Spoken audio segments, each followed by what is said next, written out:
20대 초반에 아르바이트를 하면서 만난 남자친구와 이른 결혼을 선택했다는 서 씨. 난임으로 힘들게 얻은 딸이 100일이 되던 무렵 남편의 차에서 한 장의 사진을 보게 되는데요. 남편이 낯선 여성과 팔짱을 끼고 인생 4컷을 찍은 것도 모자라서 휴대전화에는 우리 사랑한 지 200일이라며 디데이까지 설정해 놓은 겁니다. 갓 태어난 아이를 생각해서 눈 딱 감고 용서했지만 이번엔 돌이 지난 둘째 딸을 내버려 두고 10살도 넘는 연상의 상간녀와 데이트를 즐기고 있었다는 남편. 문제는 서 씨가 이혼을 요구하자 남편이 먼저 이혼 소장을 접수하더니 아내가 수시로 욕설을 했다, 스킨십을 더럽다고 거부했다며 되레 아내를 문제 삼았다고 하는데요. 바람 피운 남편이 적반하장으로 위자료를 요구하는 상황. 정말 서 씨에게 결혼 파탄의 책임이 있는 걸까요? 직접 제보해 주신 사연입니다. 시작해보죠. 네, 일단 제보자 서 씨는요, 20대 중반, 이른 나이에 결혼을 했습니다. 20대 초반에 아르바이트하면서 지금의 남편과 알게 됐는데 3년간 연애하면서 굉장히 좀 잘 만나왔습니다. 그런데 어쨌든 두 사람 다 어린 나이였기 때문에 이 부모님 입장에서는 이 남편이 아직 직장도 변변찮은 상황이었기 때문에 반대를 했지만요. 자식 이기는 부모 없다고 결국 서 씨를 생각해서 승낙하게 됩니다. 그리고 결혼 이후에 아이를 굉장히 원했던 것 같습니다. 그래서 남들보다 좀 빨리 임신 준비를 시작을 했는데 또 난임 판정을 받습니다. 그래서 전문 병원도 다니면서 굉장히 좀 힘들게 첫째 딸을 얻게 됩니다. 자, 그런데 육아 문제로 다툼이 많았다고요. 네, 난임으로 겨우겨우 이제 얻었는데 아이를 육아 문제로 계속 싸웠다고 그래요. 그리고는 이제 원래는 애정 표현이 꽤 많았다고 합니다. 우리 가족 사랑해 이런 말도 하고 그랬었는데 점점 그런 얘기가 줄어들기 시작하면서 사람이 변하기 시작하는 거예요. 사사로운 일이 일어나도 큰 싸움으로 번지고 그래서 결국에는 육아로 다툰 날 남편이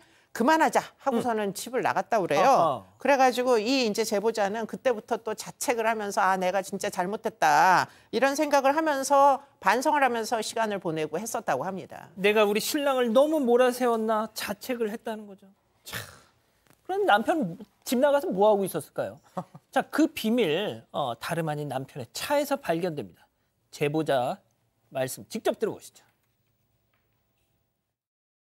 잠시 나간 사이에 차를 보다 보니까 둘이 찍은 인생 4컷 사진이 있는 거예요.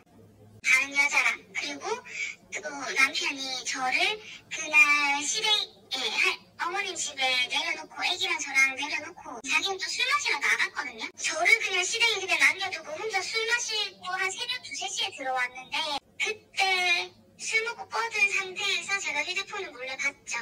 근데 그 배너에 있잖아요. 아이폰 배너 뜨는 거에 디데이가 있더라고요. 그리고 제가 아닌 다른 여자랑 사랑한 지 며칠 됐다. 이게 있더라고요. 딸이 100일입니다. 그렇죠. 딸이. 아마 가족 행사로 이제 남편 없을 때 잠깐 차를 살펴보다가 스티커를 본 것 같아요. 그 스티커가 이제 4개 이렇게 찍히는 그런 스티커인데 어떤 웬 여성하고 같이 찍은 모습이 좀 있었고요. 그래서 또 그 와중에 남편의 휴대전화에서 알림을 보니까 그 알림에 사랑한 지 며칠 이게 디데이가 설정해 놓고 결국은 200일 정도니까 아이 임신했을 때 그때부터 출산했을 때 그때부터 외도가 시작되는 걸로 보이고 사실은 충분히 화가 날 일이죠. 그래서 좀 난리를 치니까 되려 내가 바람핀 거 아니다. 왜 내 휴대폰 봤냐라고 뻔뻔하게 나왔다고 합니다. 승현님 어쩜 좋습니까? 보통 다들 뻔뻔하죠. 이 여성의 입장에서도 도저히 남성과 이제 이혼은 아이가 있었잖아요. 그래서 이혼은 안 된다라고 생각했지만 도저히 이렇게 접점이 없었대요. 그래서 좋다, 이혼하자라고 해서 제주도 여행을 딱 갔다가 돌아오는데 남편이 갑자기 급숙입니다.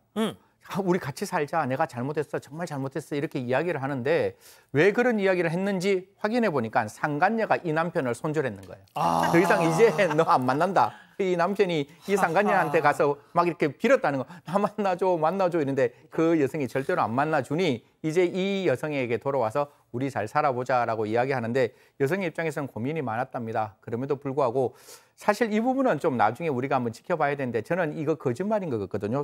손편지를 적었다는 거예요. 손편지에서 가정을 지키지 못해서 정말 미안하다. 그리고 고맙다라는 손편지를 보고 아이 때문에 결국 이혼하지 못하고 다시 가정은 조금 안정화된 상황에서 둘째가 출생하게 됩니다.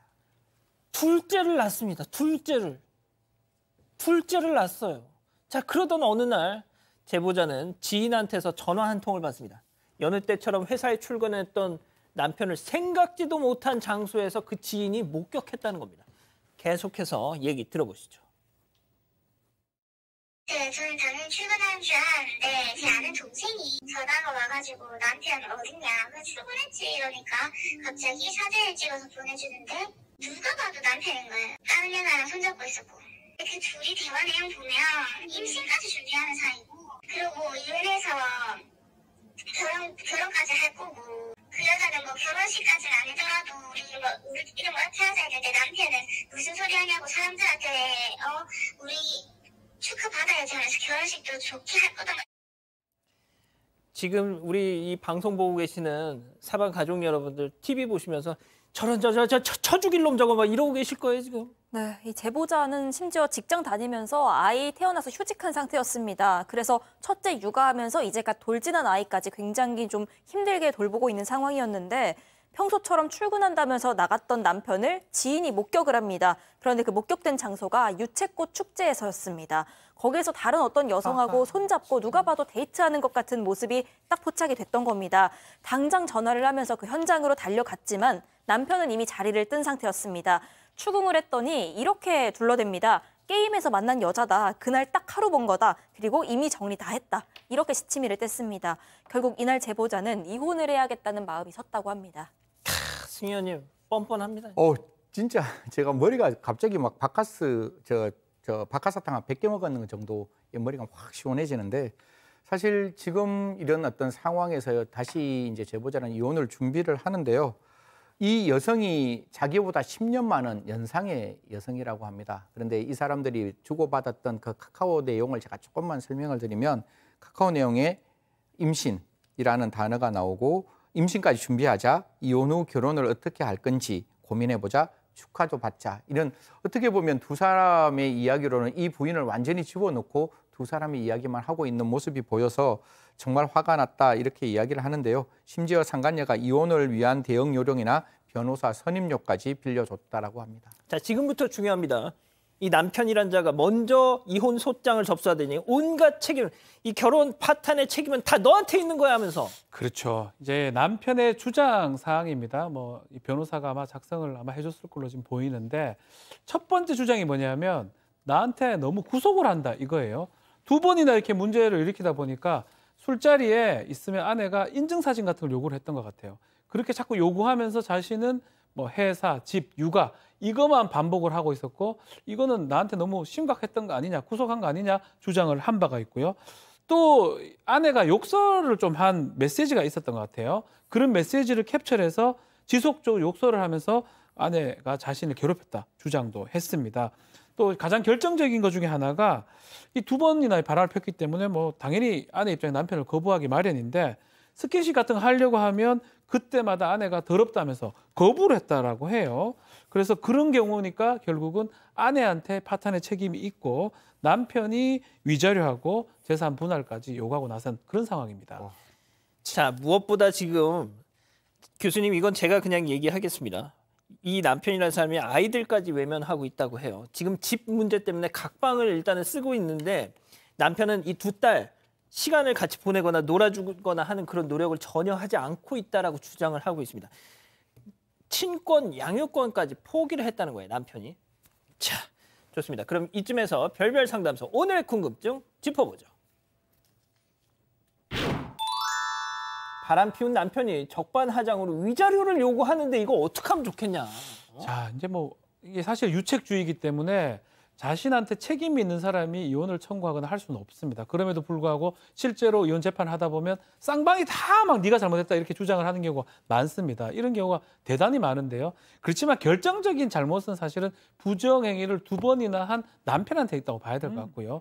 그 나머지 부분들은 어쩌면 좀 부수적인, 보조적이라고 보는 게 맞는 것 같아요. 아내의 어떤 행동들은. 근데 그 증거가. 그게 좀 문제긴 해요. 아내 입장에서는 남편의 어떤 증거 같은 것들을 좀 확보를 근데 본인이 인정해가지고 사실 잘하겠다 이런 것들이 있었기 때문에 증거는 저는 일부 있을 거라고 생각이 들고 그 증거를 토대로 해가지고 주장을 한다면 남편한테 오히려 반소로 뭐 위자료 청구라든지 재산 분할까지 요청을 하는 게 오히려 이제 아내 입장에서는 바람직하지 않을까 생각이 듭니다. 그렇군요. 자, 승 의원님과 교수님도 한 말씀씩 부탁드리겠습니다. 근데 증거 모을 때 아까 손절녀 있잖아요. 손절녀한테 전화해서 그 남편하고 사귀었지. 너 손절했잖아. 난 남편 같이 우리 연대하자. 이 남편이 뭘 잘못했는지 나한테 말해줘. 이렇게 하면 딱 좋을 굿 것 같은데. 아이디어. 예, 손절녀한테 하면 좋겠고 와우. 제가 한 가지 더 말씀. 이게 아마 위법 수집 증거 때문에 굉장히 고민하는 것 같은데 제가 그 위법 수집 증거에 대한 판례를 정확히 설명드리겠습니다. 사인이 위법하게 증거를 수집했다 할지라도 그 증거를 사용하는 것이 더 공익이